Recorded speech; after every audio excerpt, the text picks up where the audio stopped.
Good morning, Tiffany. How are you? Good morning, Abby. Very well, very relaxed, warm, Good. comfy. Ooh, is it chillier down or up in Spain at the moment? Yeah, we got a bit of a cold wind coming through, but I'm nice and Okay, cozy at home. Lucky. good.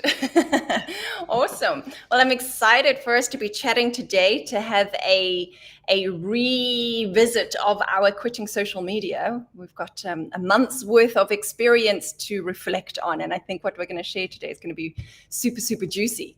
Excited Yes, about that. I didn't realize it was a month already since we said, that we are quitting. So I'm surprised, and actually, it's been quite a enjoyable process. It has. It has. I feel like we've been on an adventure, that we started out on some kind of adventure, and yeah, it's just so exciting. So we've got lots to share today. If you don't know what we're talking about, we will put a link, or there is already a link in the description, that you can go after this chat and watch the original post where we actually just announced that we've decided within the space of literally a couple of days that we were quitting Facebook and Instagram, and which felt quite strange as we are online marketing kind of people. So yeah, if you're interested to hear all the whys of that, then go check that video out after you've joined us here on this video. But let's introduce ourselves, shall we? Speaking of being online marketing people, Tiffany. Well, yes, I'm Tiffany K. Baruso, and I have my own business as well as joining forces with CAF-Innate Academy. So my business is helping women entrepreneurs with their online marketing. So it's quite a lonely space. And as a solo entrepreneur, you have to do everything yourself. And if you don't know how to do online marketing, or you don't have the time or the will to learn everything because it's completely, constantly evolving, then I help you, and I just take that off your hands and make it happen in the background so that we can create a very powerful engine for your business presence online that generates leads. So that's my particular business. And then with Abigail, we are the CAF-Innate Academy, where we help women entrepreneurs over 40 with their content creation, lead generation, systems and processes and strategies. And we have a very supportive and lovely bunch of ladies where we just, have a great time, support each other, and grow together. Yes, absolutely. And share a coffee or two, hence the name CAF-Innate. Absolutely. Even if they are virtual coffees. And you, And Abby? yeah, so I'm just seeing how knotted my earphones are, and that might be driving some people crazy.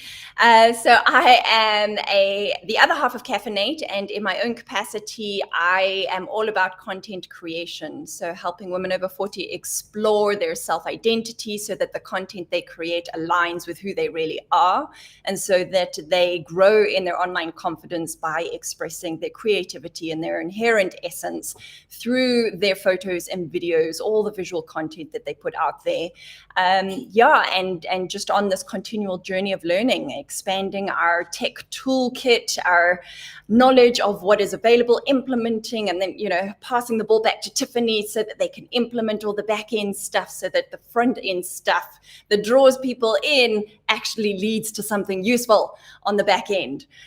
So yeah, that's what I do. So whether it's consulting or creating the photos and videos for you, or just teaching you how to do your own, that's what I do. So I think this is going to be our list of reflections of quitting social media is quite extensive. I think we've had lots of growth and lots of learning from this past month. So should we kick it off, Tiffany? I split mine, or I created a list of like pros and cons of the whole experience, and you did kind of that like business versus personal impact. So maybe let's start there with like, how has this impacted you specifically on a personal level? Well, my whole drive to get off social media was hugely personal. That triggered the whole idea and wanting to get off social media, because I just didn't feel aligned with it. I felt it was a fake. How you show up is fake. It's not real. I was constantly checking social media. I getting anxious. You get comparisonitis. You know, because you only see the big successes of the other, you know, competitors or people in your lives, and it's just not healthy. So that's what drove it. And so from my personal capacity, I was I basically, I didn't delete the apps off my phone, because from a business point of view, I have to have it on my phone to check for my clients' accounts, because they're still on social media. Although some of them are actually also feeling the same and want to get off that bandwagon. But I have hidden my apps in a folder on my phone and disabled all notifications. So I will only check in business hours. That's for my clients. For myself, I have announced on both my Facebook and Instagram accounts that I am no longer on there. I still have the pages. I'm not deleting them, because it's just I would say a shop front, you know, because people are on social media and they will find you on social media. But I have left, I think it's 2 or 3 posts where I say why I'm leaving and where I am, if you want to follow me. So I am on YouTube. So I've told them where I am. That's on my personal account. My business account. My personal account I still have, but I've shared the post from my business account onto my private, and I don't log on anymore with my personal one. And then on my desktop computer, I don't have them open. I have the, feed, eradicator, the Facebook feed eradicator. So when I do log on to Facebook for business, I don't get distracted by the timeline. And Instagram, I just go on for work. So that's what I've done practically in my personal and business life. And oh my hat, I feel so much better. Yeah. Yes, there was doubts, but in general, I am lighter. My anxiety has maybe halved or maybe more. I spend more time with my family, like being present with them, not constantly checking my phone, because I was or am addicted to it. So, and I'm not shy to say that, because I think it's a real thing that in addiction circles. And yeah, so I feel great. I mean, I've got lots more, but that's what comes to mind right now. And you, Abby, what have you been doing? Yeah, so I'll also share you know, the practical side of it, like what have I actually done, like what it looks like, because some people might be like you described, like what does it mean to quit social media? And I think it will be different for you know, different people, because your circumstance is going to be different. And like, you've got clients who are still on those platforms, and so you are needing to still have a thread there and have some kind of contact. For me, because I'm not managing people's platforms or accounts on those platforms, I literally just deleted them both from my phone completely. I think it was later the same day that we had or it might have been the next day after we had our live session. I just deleted the apps completely from my phone, and it felt so good. It felt so good to kind of not have that. I still do have the accounts, so they are there, but if I want to go onto them, I would have to go on my laptop to go and visit those accounts. I have to be honest, I haven't done that. I haven't done any of that. I don't even know if I did post anything saying I'm not going to be on my platforms anymore and that I'm now here on YouTube. So I should probably go and do that, because I'm apparently a person who is like, okay, this is the thing, and I am deeply in it. And that is a major plus on the side of quitting these platforms, because they were pulling me in all these different directions, and I just felt every day was a frazzle. Every day was running in circles, trying to feed all the different monsters. And now, like, it's so clear how much more focused I am, because I've got one objective, and that is to be present, create content, be strategic about how I am using a singular platform. And I back in the day used to give talks about social media marketing, and I remember specifically I had a slide and it specifically said choose one platform, like get your footing on that, build your audience there, and only then go to additional platforms. But I never actually put that into practice myself. I was like, okay, on all the platforms, and then wondering why, it all felt so hard. Now I get it because I've done it. So yeah, I literally deleted the apps off my phone. A ripple effect of that is that I actually then tidied up the rest of my phone and turned off notifications and organized all the apps and deleted everything else that I don't need on there. And so there's been a ripple effect of this digital decluttering, which has been really uplifting and lightening the load. So that's been really great. And so that's literally how, like, the practical side of it, like what does it look like? And for others, there's another step deeper where you literally go and delete your accounts altogether. And that's hardcore, and I can sense that day might come, but we're obviously only 1 month in, so we're still kind of navigating and finding our feet with this whole new way of being in the digital space. Absolutely. And we waver. I mean, in this month, there has been moments where I think, oh, is that the right decision? Or maybe I should just share my blog post. Maybe just share that video on there, But then I remind myself, no, the decision is not to do that because it's just taking up too much mental capacity and you can't focus. Abby, your preferred one is YouTube, isn't it? Yeah. No, absolutely. I still do have a LinkedIn account, and I do share some things from YouTube to LinkedIn.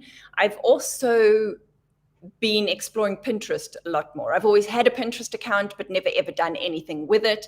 And as a result of the kind of digging deeper into the study of YouTube as a core platform, that has kind of come to the surface because it is also, like YouTube, it is a search engine. It is a search platform. People are going there looking for specific things.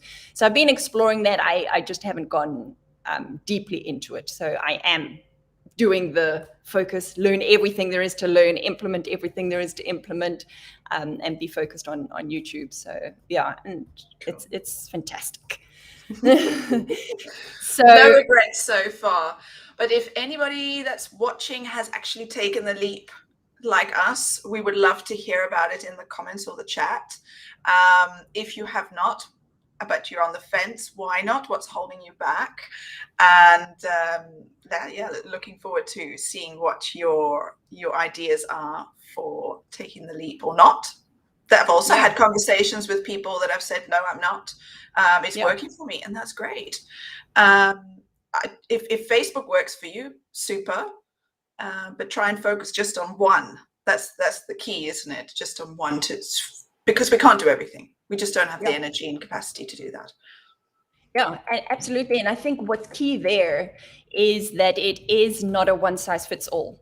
So this approach that we're taking, that we have taken of just specifically quitting Facebook and Instagram, this we did like a reflection of, but how much work do we actually get? How many clients do we actually get from Facebook and Instagram? And the truth is, for us, it was not. It was just a complete vacuum of time and energy into something that wasn't yielding any results. But if somebody has a fantastic, engaging community on one of those platforms and it's working for them and they're getting leads every day and they're getting clients every week from it, then that's fantastic. Like you say, then double down on your efforts there. And then drop what else? Like if you do have a YouTube channel and you keep feeling guilty about not posting videos on YouTube, then just stop altogether. Like just give yourself permission to drop that. Like drop the weight and focus on what is strategically important for you and your business and your circumstance. That's the key though. You have to be strategic. So even if you did choose Facebook, there has to be a strategy behind it. You've got to have a different types of posts for different purposes, because ultimately it's a funnel to get people into your business and then buying from you. So it's not just about posting for posting's sakes. You've got to really think about what you're creating for your ideal client. There are different stages in the funnel, really. So do they not know you? So you need to have some kind of video or post that is more of an introduction. They've got a problem but they don't know the solution, so you need to introduce the solution. If they already know the solution and they are just wavering between you, somebody else, depending on what you're offering, then you need to show what the benefits and the features are of what you're offering. And then, then the call to actions need to be in there as well. And trying to keep them on your channel, on your page, so that they interact more with you. Because if you are on Facebook, Instagram, the algorithm plays a big role there. So you need the engagement, you need the comments, you need the likes, so that Facebook will show it to more people. If you're not getting engagement, your posts are seen by a tiny percentage of your followers, and then their followers. So there is a lot of strategy behind it, and specifically on YouTube we have been diving quite deep into that, and we have been optimizing our videos. What does optimizing mean? It means, for example, in the description, let's make sure that we've got what should you watch next, what links are important for the viewer that is watching particularly this video, what freebies do we have that we want people to download that will help them, or what products, what services do we offer. What else we have? Keywords. We need to make sure we have the right keywords. So there's a lot of science behind whichever platform you choose. And so the idea of choosing one platform, you can really get deep into that, learn the mechanisms, learn how it works, learn all the different strategies, but on one, because you cannot do all of them. You cannot be as focused and as strategic and as dedicated to all of them. Yeah, absolutely. So you've actually just mentioned there some very specific pros of doing what we've done, quitting Facebook and Instagram. So definitely the pro is that you're more focused in what it is that you're creating. So the content that you are creating is far more clear, as opposed to just, like you say, creating for the sake of creating. There's more intentionality behind it. One of the other things that you mentioned there was about the analytics, and that for me has been a huge pro, because I have over the years convinced myself that I'm not a numbers person. And what I realized through this whole process, since kind of digging deeper into YouTube, and that the analytics is very much a part of creating intentional content, I realized that it's because, well, that platform has its analytics, that platform has its analytics, and then you've got numbers flowing all over the place. And for me, it was just personally too overwhelming. And so now that I am focusing 100% on the YouTube platform and its analytics, and I'm learning what the analytics actually mean and how to interpret that and what works, I'm actually excited about it, because now I realize, oh my goodness, there's information here that is so useful that I've just been glossing over all this time because I don't get it, because I'm just overwhelmed by it all. So that's been a huge pro on this front. Just touching on the analytics, the word analytics is quite daunting. I mean, a lot of people just block straight away when they hear analytics. But if you reframe it in a way and say, to get an understanding of what is working, what is not, and so you find what's working and you create more of that. So it's understanding the efforts that you're putting in. Is it landing? Are people getting it, or are they not? So instead of seeing it as numbers, see it as, what understanding can you get about what you are doing and how it's working for you. Yeah. A phrase that has come across my awareness in the last week is data storytelling. And that really landed for me. I was like, oh my goodness, yes, because all of that data is telling us a story about our audience. It's telling us what they like and what they don't like, and when they watch and when they don't watch, and what they're doing. It's telling the story of their interaction with the content that you're putting out there.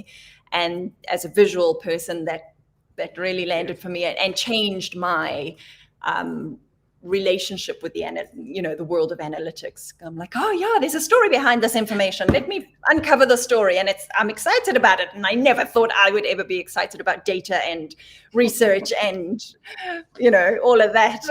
Fabulous. That makes me so happy. Me, from an analytic point of view, hearing that you are converted. Love that. Yeah. And that's so rich. It's so rich when you actually, and this is another pro, is that you actually have the time to focus, because you're not flitting from one, you post it here, now I must repurpose it, and now I must post it here. And then you spend all your time creating and repurposing and publishing and scheduling and all of these things that you never actually stop to analyze and figure out whether it's actually worth all of the effort in the long run. And I've been doing that. Creating and then hoping that something sticks, and never actually sure what works, why it works, if it does, why it doesn't work, and then perpetuating that. And it's just exhausting. I'm exhausted listening to that.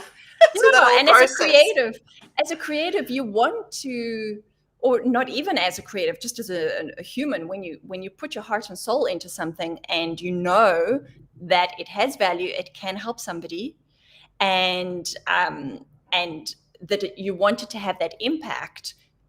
Seeing it have that impact motivates you to continue to do that, to continue to create, and be like, oh my goodness, they actually enjoyed it and watched it and got something out of it. So therefore I will create more. Whereas what was happening was, well, I put my heart and soul into this. I hope it impacts somebody, and then just getting crickets and being, okay, well, that didn't work. Let's move on. Yeah. Next piece, Soul destroying when that happens. I just got a notification. Am I still here? Yes, you just broke up a little bit, but you're still here. Connection issue. Yeah. Okay. Actually, I should probably plug in. Okay, so that was some of the pros. Another pro, actually, reflection. And is my okay? I'm just going to plug in my internet connection. Yeah, you're fine. I'm just looking at the our Telegram group, our members Telegram group. Colette is just saying that she wanted to comment because she was watching live, but couldn't. So anyway, her feedback says, this has really been a month of culling for me. I absolutely loved it. I reduced to 3 social media posts a week, but still over 3 platforms. I'm still thinking about that. She has a lot of platforms, and can you imagine posting on 3 platforms more than 3 times a week? I mean, but she says, but I have closed accounts. I found this incredibly liberating. May the culling continue. Yes, absolutely. Wow. Absolutely. That would be fantastic. If you could continue the digital detox and keep going. I can see that the comments for some reason are private. Okay, I'll have to figure that one out. Well, if you're watching the replay, hopefully we would have sorted that out by then, and then you're able to comment, and then we will reply to your comments after the call. Yeah, there we go. And I know that has or benefit that has come from this for me personally is that I, in the last month, have generated new income streams, and I've had the time, capacity to investigate, learn, explore, research, and then actually implement new income streams. And as a creator, that is, I've yet to actually earn any income from those, but they now exist because it's still early days and it's been kind of setting it up of it. But putting my creative energies into content that can generate, as opposed to creating content that, well, might or might not lead to or a comment or something and then just into the ether. It makes so much more sense. Creative energy and create content that is income generating, as opposed to just out into the wind, the digital wind, and hope for the best. That is the biggest pro that you could get out of it, because that's how you generate more money and able to grow your business. Without that, your business cannot grow and your income cannot grow. So that's amazing. Well done. Thank you. Yeah. And it's liberating to think, okay, well, let's take hold, based on my very intentional marketing strategy. A foundation exists for multiple income streams now that didn't a month ago. It just makes so much more sense. Again, coming back down to focus and then strategy of, well, why do you exist in the online space in the first place? Hopefully appear in somebody's feed, or to generate and have an impact. Awesome. And I'm very clear now that it's the latter. Well, I have not created new income streams exactly, but I have rewritten and redesigned my website, my homepage, my about page, and my services pages. And I have added 2 more packages to my services. They are not 100% complete, but I'm announcing it on my website. So I have also had the time to do that, which has been on my list probably for a year. It's been on my Asana to-do list with expiring dates going over and over and over and over. Wow. And I have not managed to do it until this month. And it's unbelievable that by just being more focused and reducing the clutter, how much more time you have. You don't actually, when you're in the middle of it, you think, how on earth am I supposed to get more time to do things? But it miraculously appears. Yeah, absolutely. And then you realize how much time you are actually wasting on these platforms just for what? For what? It doesn't actually move the needle. And that's been a phrase in my mind this month, is I actually did things today that moved the needle. Even if it's just a tiny nudge, even if it's just a small little move, it's a moving the needle. It's a moving the needle day, as opposed to just seeing, oh my goodness, that person is so active on Instagram, I haven't posted, I need to post something, and just kind of gauging and basing the day based on how many posts I posted and how many likes, and as opposed to the quality of my day is, how did I place another brick in the building of my business? Brilliant. Like, that's where the focus. I'm like kicking myself. Why didn't this penny drop 5-10 years ago? Damn it. Anyway. Yeah, but the pull is so strong on the platforms. It's so strong. Yeah. It's you need to get to it. It really is. And you've touched on it already about the addiction side of it. And that's been a awakening in the last month, just how much because we've known it, we've witnessed our own behavior, and we know what it feels like. And you've spoken about your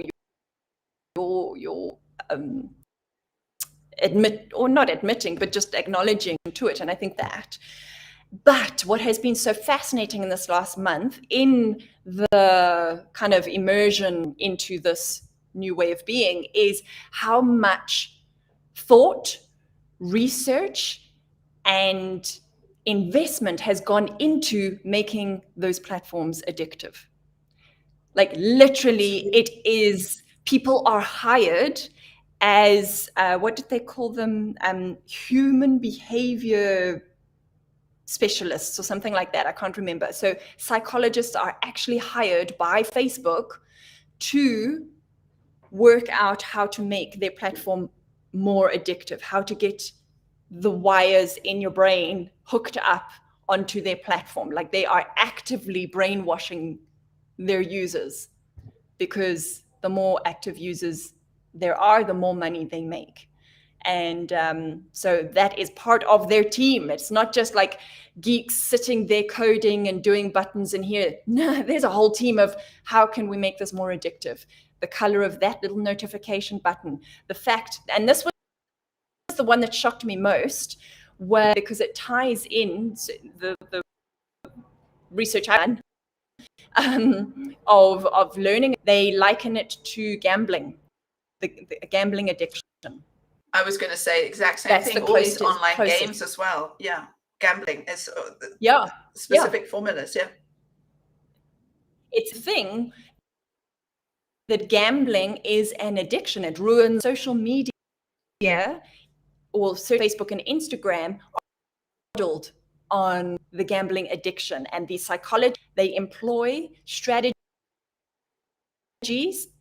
that they know are the very things that destroys people's lives who have a gambling addiction. And a point that just blew my mind was when you're scrolling and you have to refresh the feed. They specifically designed it that way because it's like pulling the lead. That's the same vibe. Hey, how crazy is that? That it was scary. A specific conscious design it to pull it, and then they will sometimes they will give you will get your comments and a reach on a post, but they won't give it to you all the time, because if you get it all the time, you expected. So they are very strict. Again, these psychologists have informed the guys, no, don't give them all the time on every post. A little bit there, so that the brain needed this one work. Oh, I hope this one worked. Oh, let's see, there is, oh yay, I got to win. And then the next 7, nothing. 8, yay, I got to win. Like, it is frightening how thought has gone into how people hooked. It turns my stomach. It makes me feel thinking about it. Like they are peddling addiction, online addiction. Hey? And it's allowed. It's allowed. No one's doing anything about it. This is humongous companies that have so much power now that it's like, how do we get out of it? The only way to get out of it is to see it, acknowledge it, and then take action. I mean, even just not posting, not going on there, it takes away their power. Absolutely. And it does. It comes down to individual choice.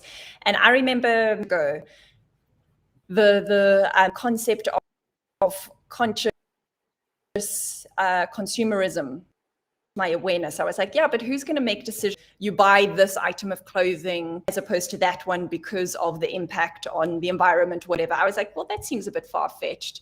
Now it's like so the norm, like, well, certainly from a lot of people, it's become far more mainstream, conscious consumerism. It took a long time to get here, but people are now changing their buying habits based on the impact of, buying plastic and, all of these things. So based on that, I'm hopeful that it will change, that the tide will move, and social media and these big players will be called to stop their torrid behavior. So we can but hope. But in the meantime, there has been each of us has to take individual responsibility. Exactly. And I'm watching very keenly what's happening in the UK with the whistleblower at the moment, and see if anything comes out of that, that will help regulate these big guys. Yeah. So we shall see. And in the meantime, we will just do what we can do, and also have open discussions about this, like what we're doing now. The response has been unbelievable. So many people have the same thoughts but don't know how to do it. So what we want to do is just try it ourselves and share what we are learning and what's working, what's not working. So what's working, I just also wanted to mention, I recorded 7 videos yesterday, the day before, for my month ahead, both for my business and CAF-Innate, and they're not long, they're 1 minute long, 1 minute answers, because we also know there is just too much information out there. So we want to minimize that. We want to go more, what's it called? Digital minimalism way. And so that gave an idea to what do you call it? Peel the onion and just get to, if you have a question and you search for it, here's your answer. I don't need a whole story around it. No, absolutely. Like get it. So then higher quality content, like getting more into the point of it. From my point of view, my quality content is telling, because I am a digital visual storyteller. So my higher content is make this story more entertainment, like it's educational, entertaining. So there's high value content there. So that's definitely been a benefit of doing this, and something that has shifted in this last month. A con that has come up, and you've touched on it, is like the regret this in the long run thing. So that doubt has come up. Sure of, is this thing to do? That's very real. My current audience still very much on Facebook, still very much on Instagram. And to the point that you made earlier, the way that I, like, when that doubt comes up, what I'm doing is reminding myself that better, like individualized, focused is better, like deeper quality content, what we've said, but also open to new audiences. And that certainly, now that I'm not just an in-person photographer, that I can do photos, digital, doing online consultations, my business has evolved. I don't have this 18 months ago.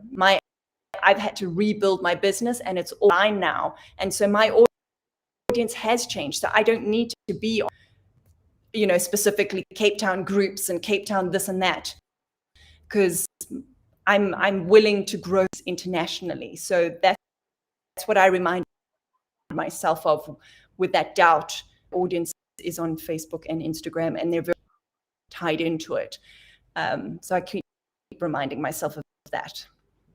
That's actually a good point that I wanted to mention as well. For local businesses that rely on these Facebook groups and their Facebook page and posting, and who don't have the time, the knowledge, the budget to work on creating content for the website that grows in Google, that they need to get clients straight away. And so what they do, they go to Facebook groups, location-based, exactly that.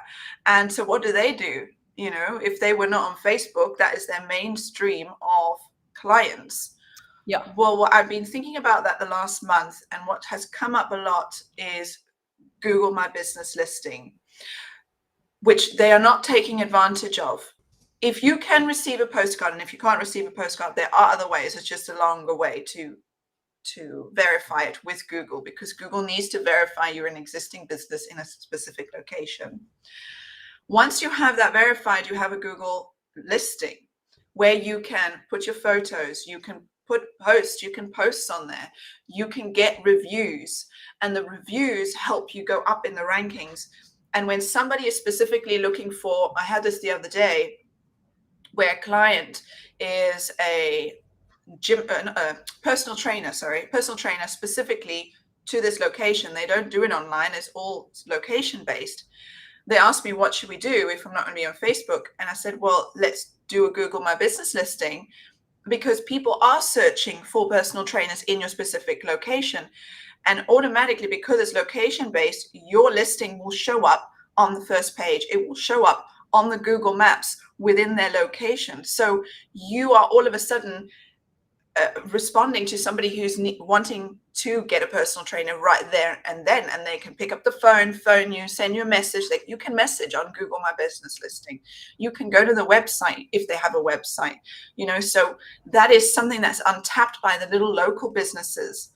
that I really would like to encourage you to explore if you have that kind of business, to have that avenue. And I'm trying to convince another friend of mine who's also a personal trainer to do that. We just need to get around the whole thing with postcards, but because they live in the countryside. But I definitely think that's a big thing to think about, because it's search engine based. People are searching for what you are selling, so you need to show up there. Yeah, and absolutely. And when they're searching, they are going to Google first before they go to Facebook. So start where they are. And that's how YouTube ties in with it. That's, it just makes absolute sense. Thanks to you, I've got my Google reviews all set up and on my website. And I've been posting, because I was thinking, well, as a photographer, where do I now post photos? Because Instagram's the obvious one. Yes, I love videos, but I also love photos, and I need somewhere to share my photos. So what I've done is two things. Actually three things.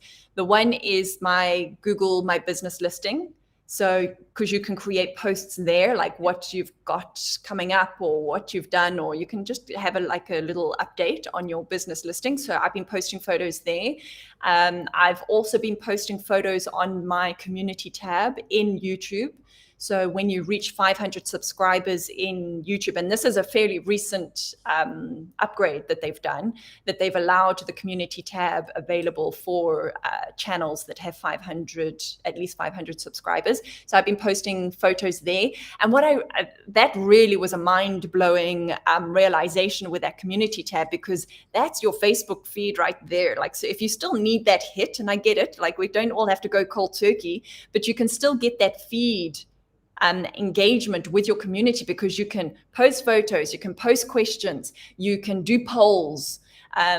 It's all there. So you're not missing out on any of the community aspect that comes with having a social media profile. And that for me was an absolute game changer. So I was really excited. And that's literally happened in the last month, that they have added that community tab. And so I've been posting there, which has been really great.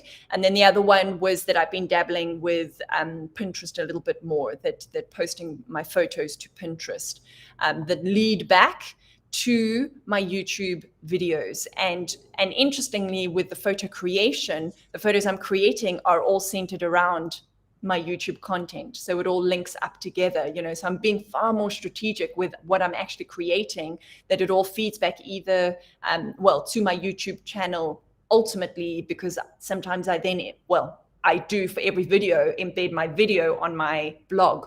So it sends Google traffic to my website.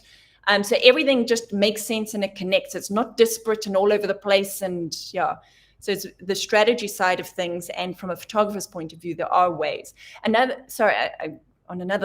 pro that has come up is the realization that there are other forms of social media. That Facebook, when you actually start looking, you will find other platforms. If you feel that you need that connection, but you don't want it to be a Facebook or an Instagram, there are other platforms where the audience is far more targeted to who you are. So if you're a yoga instructor who does meditations and things, Insight Timer is a fantastic platform to go and build your audience right there, and far more targeted. And much like YouTube, the content you put on there, you get paid for. So rather than Facebook and Instagram, you must pay them to get your content seen. No, YouTube, Insight Timer, you will get paid to share your content. It's a whole different way of looking at your content creation. And that's another thing. I've been far more motivated to create content this last month. Whereas before it's oh, damn it, pull teeth, I must come up with something fantastic, Yeah, exactly. And when you feel that way, it comes across in your posts, in what you're putting out there. If you just feel motivated, you just don't want to do it, it just comes across. And that's what was happening to me as well. And I just felt I had somebody else do it for me. I had a virtual assistant. I took it one step further. I didn't want to do it, but I had to do it. Yeah. But now I've released that. So you know what? I can actually use my virtual assistant to help me with my transcription of my videos, about optimizing my videos, writing the blogs, writing the emails that go out together with the video that I've created. so I'm shifting that to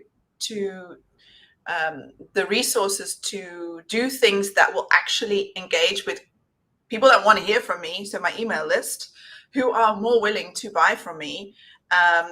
And it's just much more intentional and based on getting results. Just for me personally, I wasn't getting the results on Facebook and Instagram. And then there was that also personal thing that I really didn't want to be on those platforms. Just didn't like the whole idea behind it. Yeah. But, you know, as Abigail just said, we need 500 subscribers to activate the community tab. And we are a little bit off on that since it's a new channel. Abigail has had a channel for quite a while, so she's got that. But it would be lovely if you haven't subscribed already to subscribe to our YouTube channel so that we can get to that point. And also to spread the word out, you know, to get these videos out to people that need to hear this. These kind of discussions, but also the CAF-Innate Academy creates content based on digital minimalism. We just want to create content on things that are going to be useful to you and your business, not without all this fluffiness around it and confusing. So we want to be much more targeted on that. So that's what this channel is all about. So please go and subscribe and hit this little bell, which I never knew where it was until now I researched. All this thing is right next to the subscribe button. There is a little bell that you can click so that you get notified next time we go live, if you'd miss our emails for some reason, and if there's new videos that go up.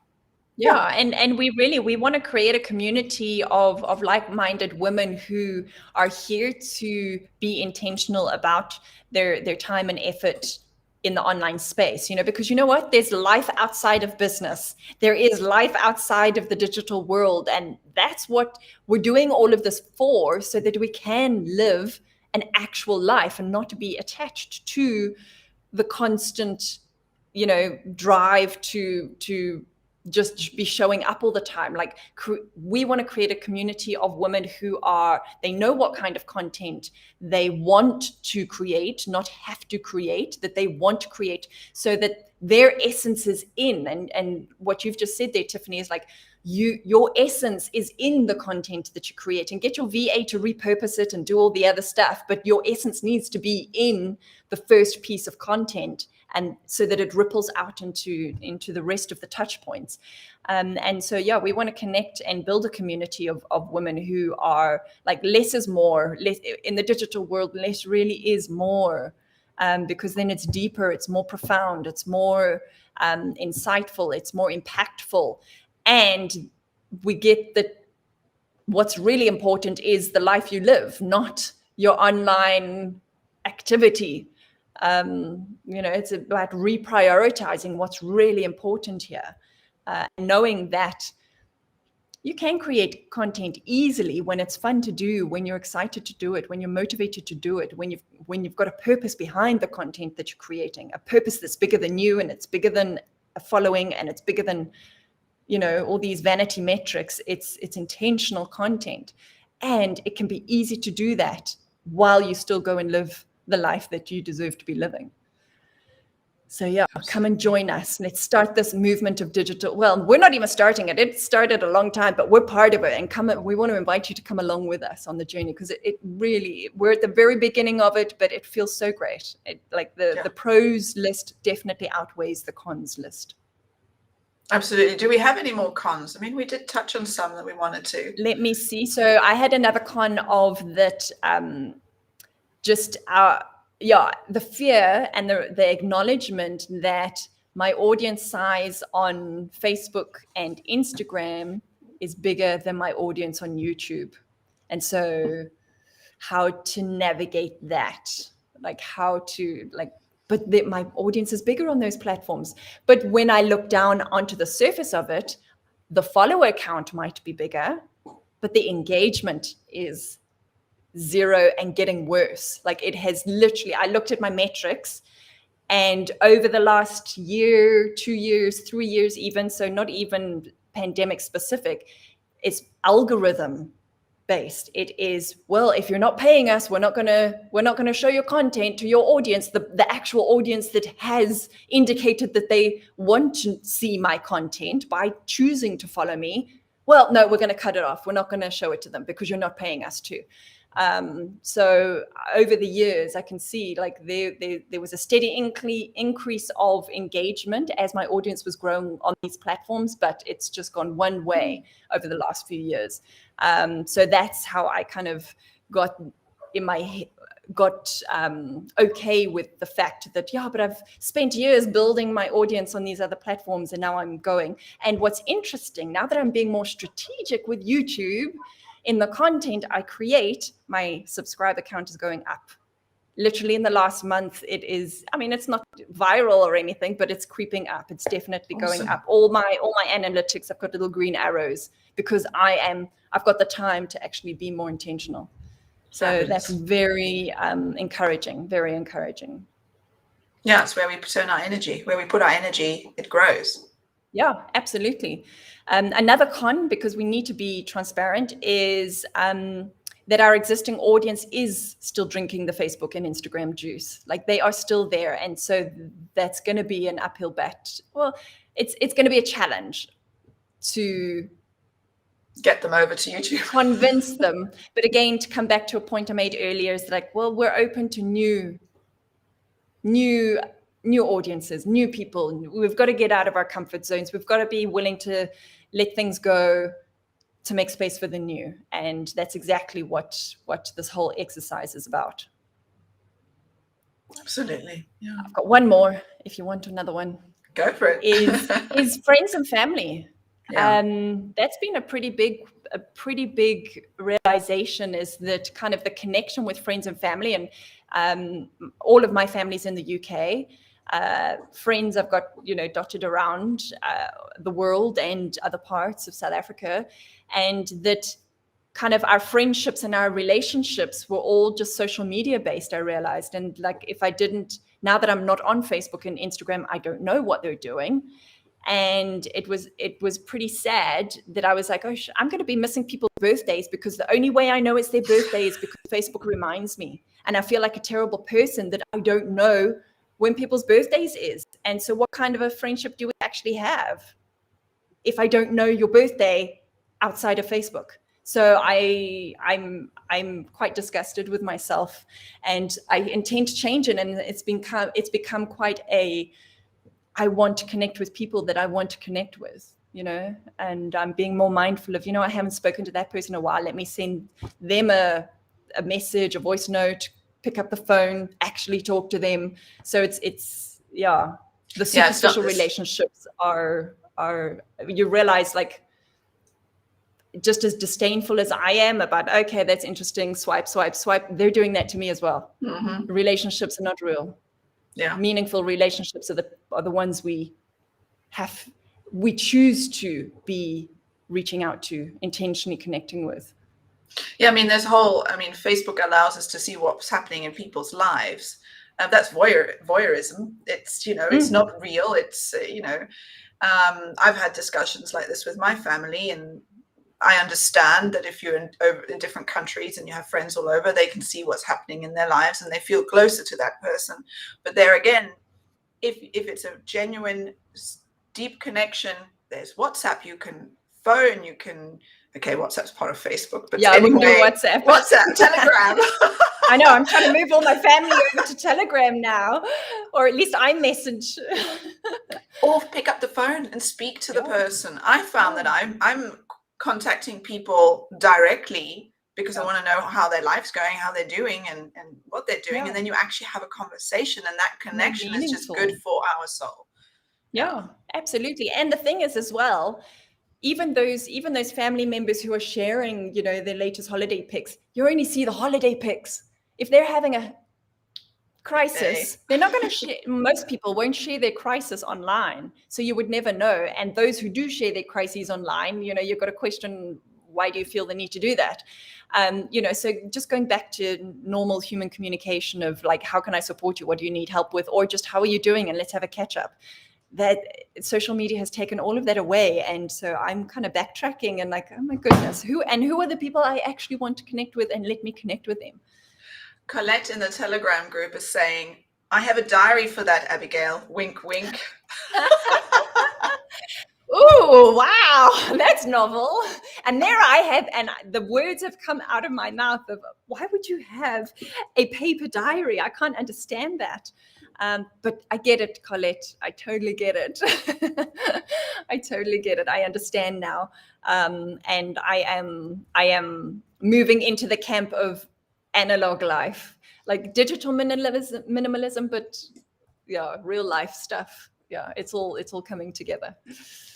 Yeah, and just having a real life again. I mean, when the whole internet blew up and people jumped on the bandwagon, people were just obsessed with it.